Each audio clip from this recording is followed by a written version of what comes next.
Resilience plus Rise, the podcast, where resilience is not just a concept, but a lived experience. I'm your host, Thomas Scaria, resilience coach, a ultra marathoner, and a relentless believer in the human spirit's ability to rise.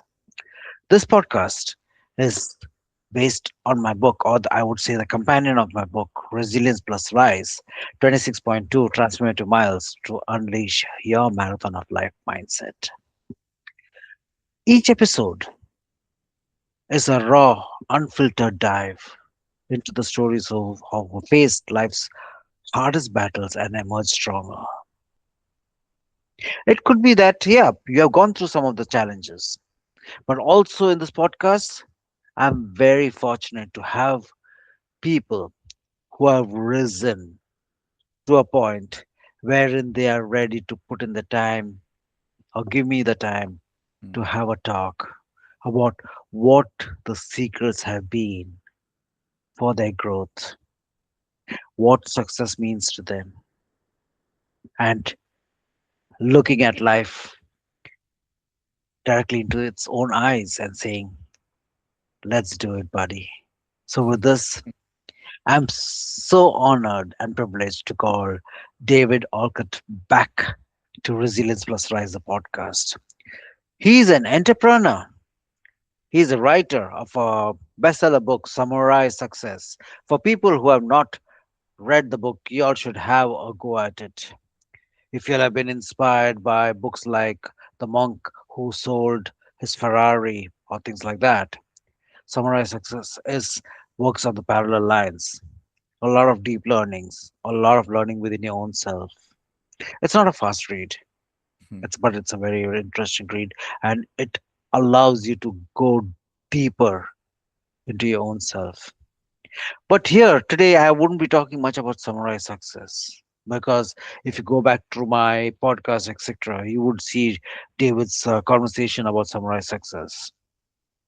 Today, what we will be looking into is David, the man himself. 30 years, get this right. He has worked around with 450 plus businesses. Yes, you got the number right. 450 plus businesses. He helps owners to fix the right foundation first. What do we mean by the right foundation? People, process, profits. Anyway, I just realized I have been just going on rambling on this one. David, welcome to Resilience Plus Rise, the Man, podcast. I'm excited about this interview. Let's go. So, David, let's just directly jump into the meat. What does success mean to you? It's an interesting word, success, isn't it? With Yes, it the is. word samurai success, I mean, if you're going to talk about success and you're going to have success in your name, you better study this stuff.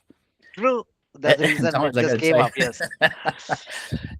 you, the funny thing about success is I've literally asked that question literally thousands of times to individuals because I'm so curious about this. And without fail, of all those thousand times people have answered me, they've never answered in the same way, ever. Hmm. When you think about that, there's themes, there's a lot of connections between people, of things we say we want, kind of thing, health, wealth, relationships, those kind of things. Those themes pop up all the time. But when you're really taking a look at the word success, success has to have one element to make it real. It has to be duplicatable.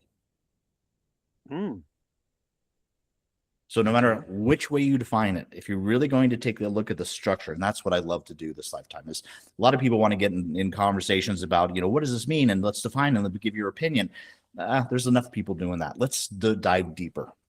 Like you said earlier, with Swords of Illumination, that book is not a fast read. It's designed to be able to have someone who really is after mastery. If you're just a surface student and you just want to read something and have a conversation about what's in the zeitgeist of the day or the topics of the day, that's not a book for you. If you really want to understand how this physical plane works and how you work and how you influence the spiritual connection to it, that's a book for you.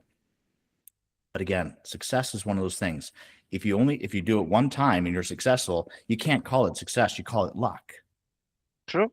If it's not duplicatable, brother, then you're going to have an issue. So the key to duplication we found is building structure or a recipe or a blueprint. You've heard these terms before for success. If I've done it one time, I'm going to write down that pattern or process so that when I do it again, I'm going to repeat that.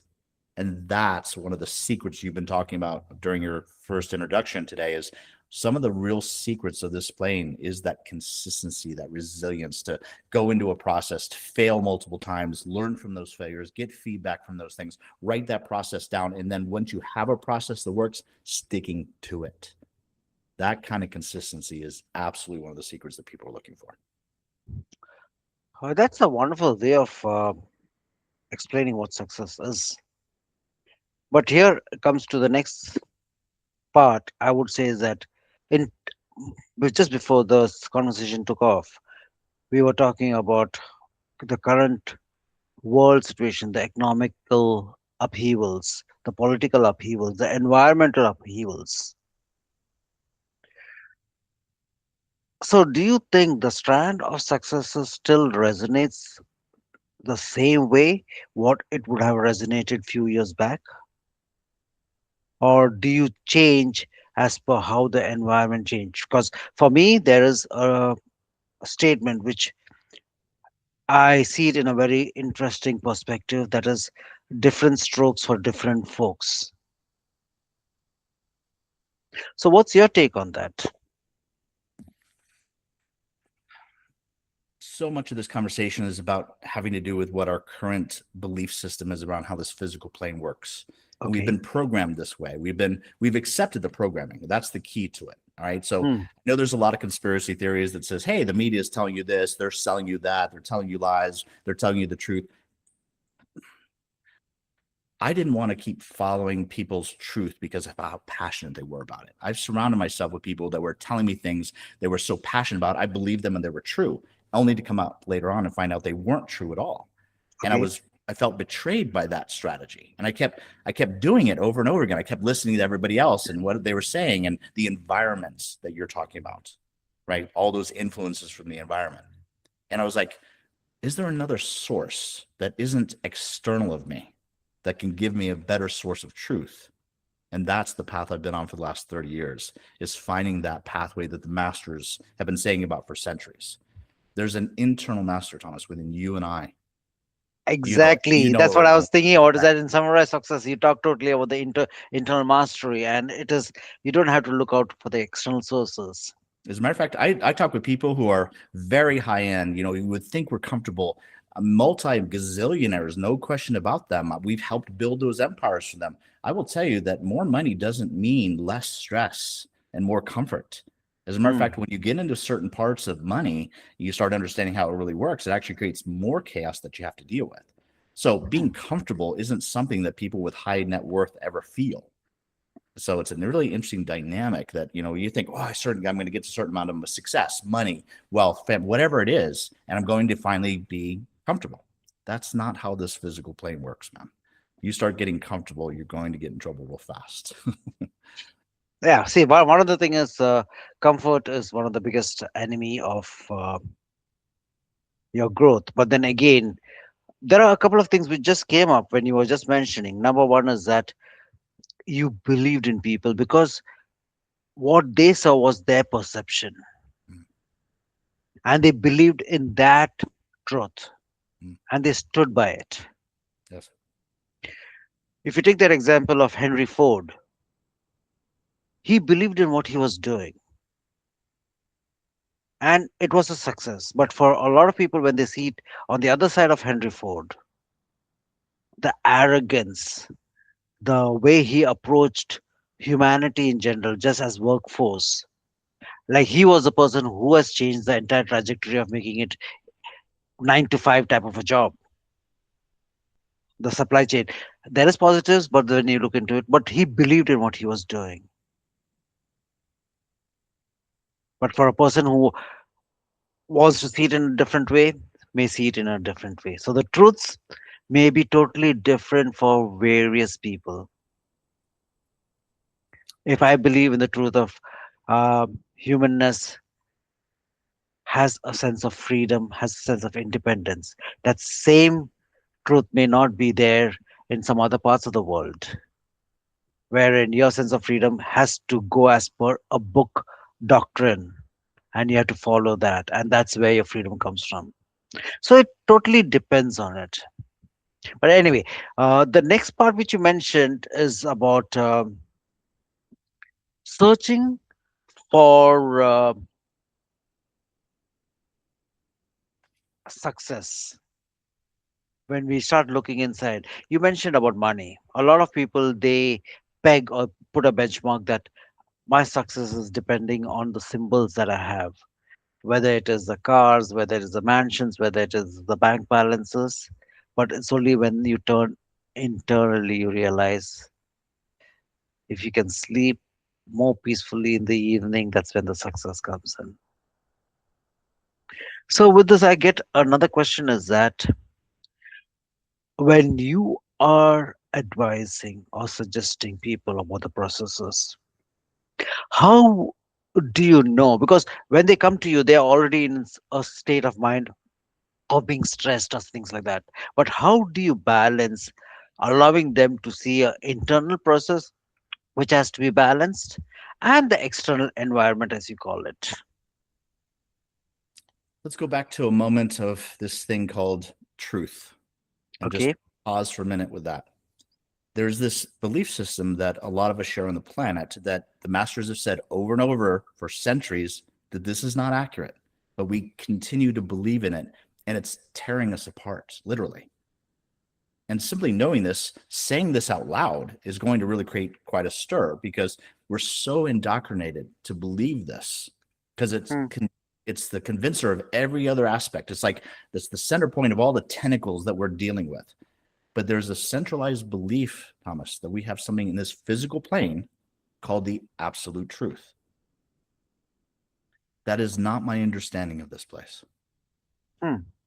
As a matter of fact, to have an absolute truth about something in this physical plane would mean that there would be no more adventure on that path. Of course. Fantastically said. And that's not how it works. Because, as a matter of fact, when we finally got to in science the physical this particle thing called the Higgs boson, we've been on this path for almost 50 years. There was a theory that two people put together, and we finally proved in 2014, I believe 2014, something like that. We finally proved it through science that it wasn't just a theory anymore; it was really practical. But during that whole time, everyone debated it. Everybody talked about it. Everybody had their opinion about it, and everybody was going in different directions. And we almost lost track of it. And then the CERN collider proved that it was actually a truth to things. Hmm. In that moment of discovering that truth, 6,000 other questions came up. Sorry, being Of dramatic course, here, of course, of course, of but course. It's a there's that's the fact. Yeah. this absolute of getting to that moment only spurred 10,000, 5,000, two more questions that just expanded that truth. So having this as an absolute truth isn't accurate. But we're so convinced when we're talking to other people that we're telling them the absolute truth. And to deny that is blasphemy. It's to question everything. How dare you? And it gets into a lot of conflict that's not necessary when you see the accuracy or the truth of something, that there is no absolute truth in this physical plane. In this physical plane, all truth are subjective. Fantastically said. And that's exactly what was going on in my mind is that it goes back to different strokes for different folks. Well said, sir.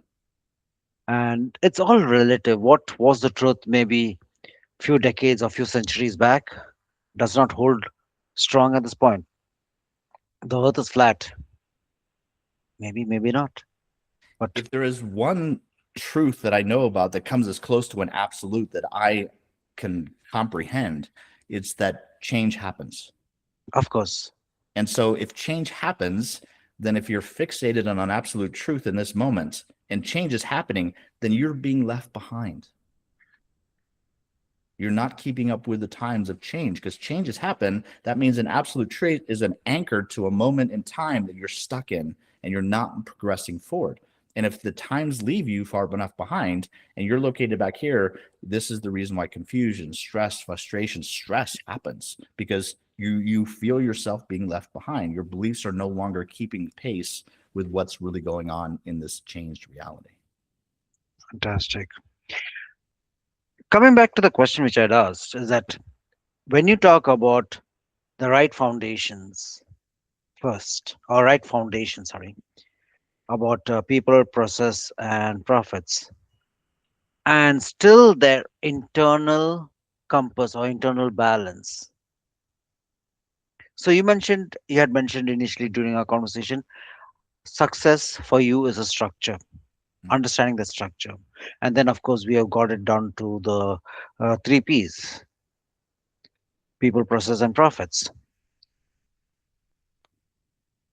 How, for a listener, layman listener who's listening to this conversation,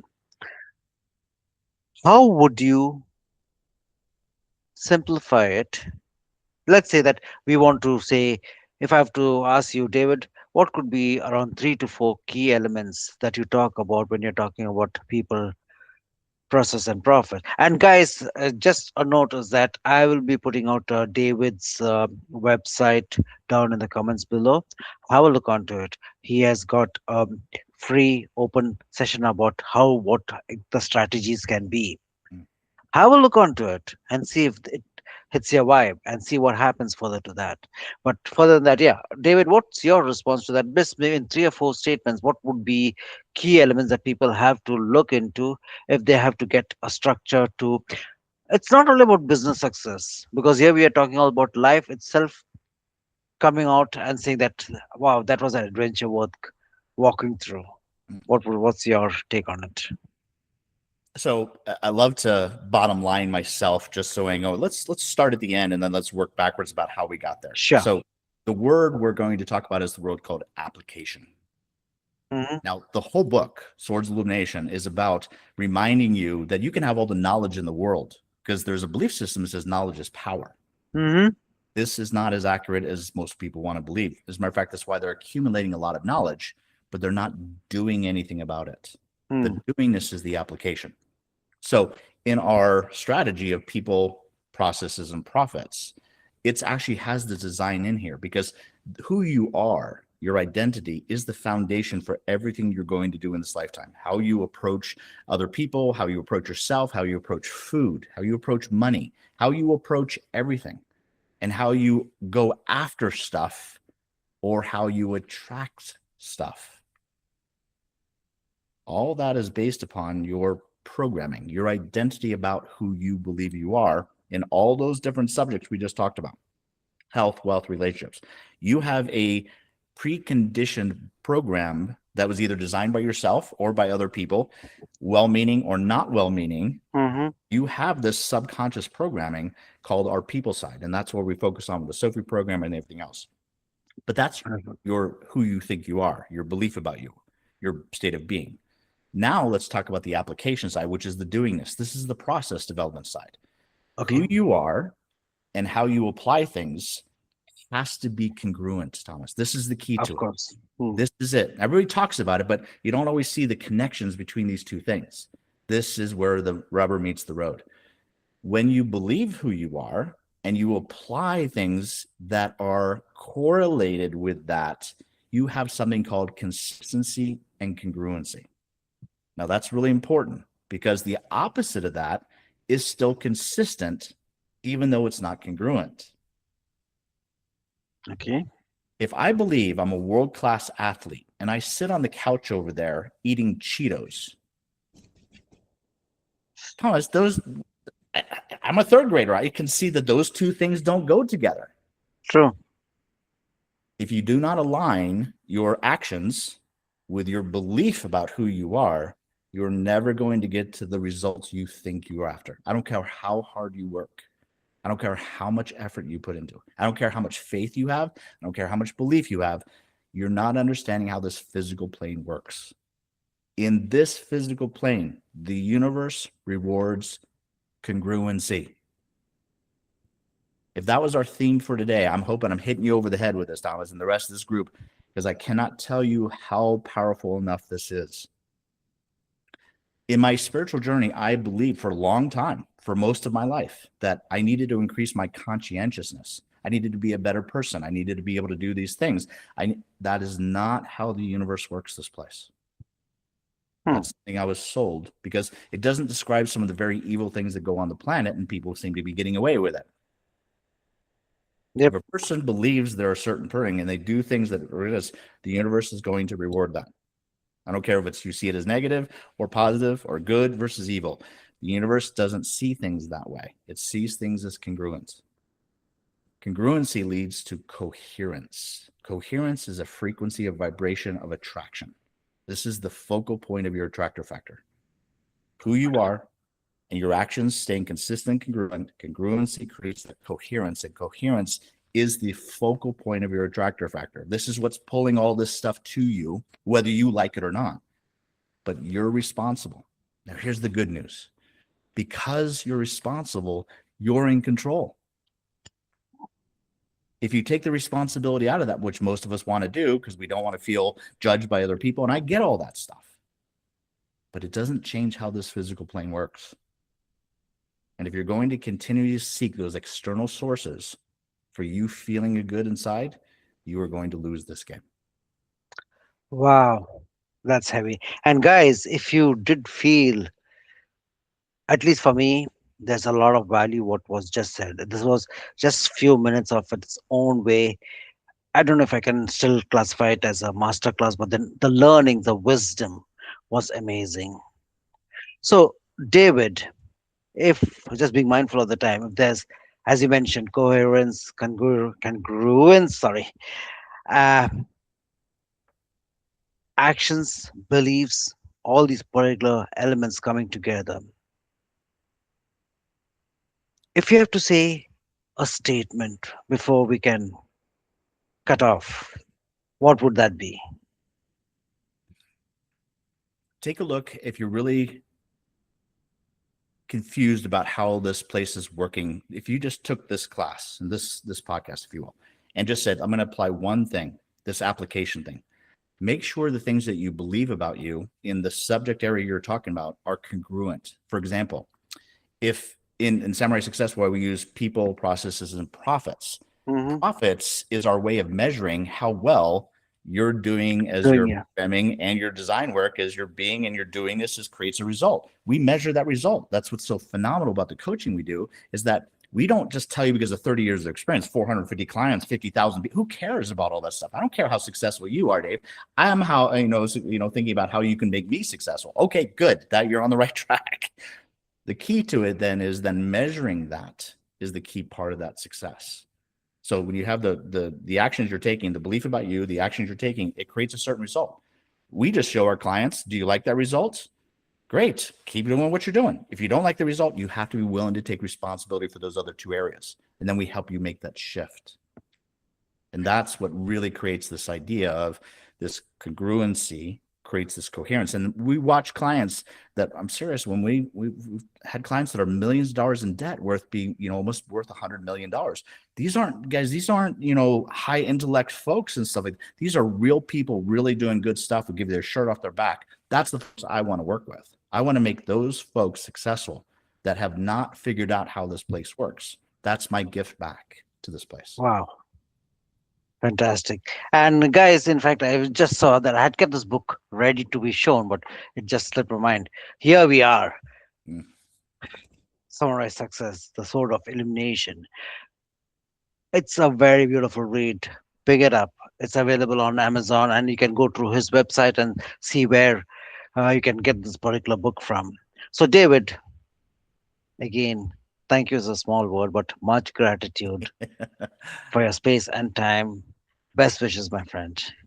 Great, brother. And one last thing is that at Samurai Success, we've actually added 2 new assessments tools for you guys. If you're working on the personal growth side of things or your business side of things, there's 2 really phenomenal assessments we've created since I saw you last, that you can just go through a questionnaire, take you 5-10 minutes, and really do a special assessment about where you're located and how the tools you might be looking for are already accessible to you. Guys, a bonus. Have a look. I'll be putting out the website down below in the comments. And David, thank you again for your space and time. Thanks, Thomas.